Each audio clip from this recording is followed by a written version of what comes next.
Hello，好耐冇出過測速片啦，今次趁聯通有新卡出咗，同大家試一試佢，同埋詳細講解一下呢張新卡啦。而家市面上大家買到嘅 5G 電話卡唔算太多，咁但係最近聯通又加埋戰團啦，出咗兩款 5GH 嘅卡，而數據用量方面分別係100G 同埋200G。當然啦，同以前一樣，香港用呢啲卡都係要做實名登記嘅。咁大家需要留意翻呢一點嘅，咁就係用親呢隻卡，咁就必須要用智方便登記。咁其實而家由4月開始呢，陸陸續續其他電話卡都需要用智方便做登記先可以使用。如果冇智方便嘅話，可能要到門市幫你做登記噶啦。咁實名登記方面，大家真係要留意翻，要將電話卡插落電話之後，用翻電話卡嘅網絡，等佢讀取翻張電話卡上面嘅 ICC ID 先可以做登記。然後根據佢嘅步驟，連接翻去智方便做翻實名登記，咁一般嚟講最快可以等5分鐘之後就可以用得噶啦。咁另外因為佢哋係冇電話號碼，只可以作為純數據卡用。咁另外有個好處就係唔會收到垃圾來電。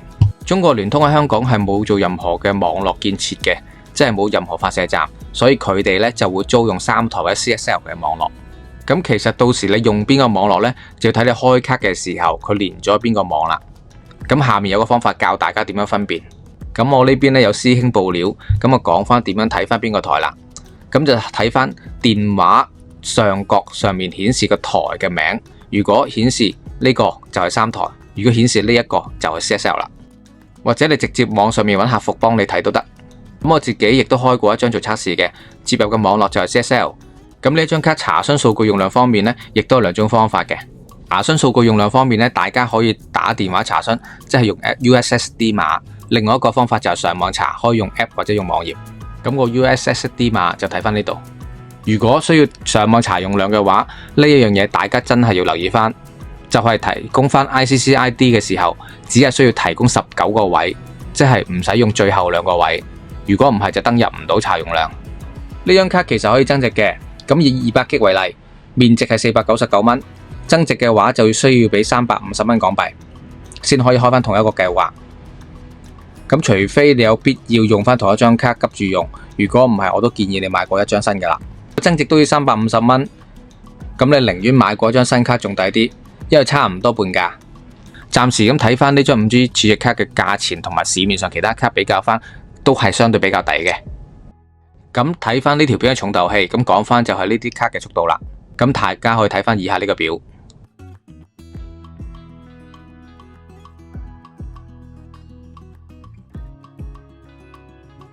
咁我地頭就喺大西北，咁基本上下載速度方面都有過100 Mbps 噶啦。咁我測試方面呢，亦都去過太平山山頂，速度上面亦都有超過100 Mbps。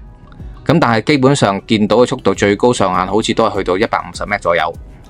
咁大年初2我亦都攞住呢張卡去到香港嗰邊睇煙花。咁試過因為太多人嘅關係，咁上網速度係真係強差人意嘅。咁去到九龍區個速度就有時高時低。咁但係其實普通上網方面係冇問題嘅，咁大概一般都有50 Mbps 至到150 Mbps 左右。咁另外一個值得大家留意嘅地方就係搭屯馬線嘅時候，咁通常大家喺錦上路同埋荃灣嗰段呢都會遇到呢個結界嘅。咁暫時嚟講，最近測試已經好似冇呢個問題啦。咁之前亦都有網友話想睇下地鐵入面嘅表現。今次我由中環搭到去旺角，意外地速度表現方面都幾理想，基本上都有150 Mbps 左右。只係過海嘅時間慢咗少少，但係都有90幾 Mbps。睇翻而家整體嘅表現，喺地底方面的確改善咗，反而地面有時可能會收得仲會差少少。由於網絡信號會受到天氣、使用人數，甚至乎係建築物阻擋，亦都會影響到個表現。呢啲都係其中嘅因素。以上就係呢張聯通 5G 新嘅年卡嘅 review 同埋測速。另外我哋嘅網頁亦都有提供其他台嘅 5G 數據卡俾你選擇。如果大家想要年期長啲嘅 5G 卡，可以考慮 Lucky 2，因為佢哋有2年或者以上嘅計劃，最長可以去到4年。如果係諗住用中國移動或者數碼通嘅 5G 卡，暫時只有月卡可以選擇。咁中國移動嘅 5G 卡，我哋之前都有條片出咗，咁速度表現方面都幾理想，可以睇翻呢條片。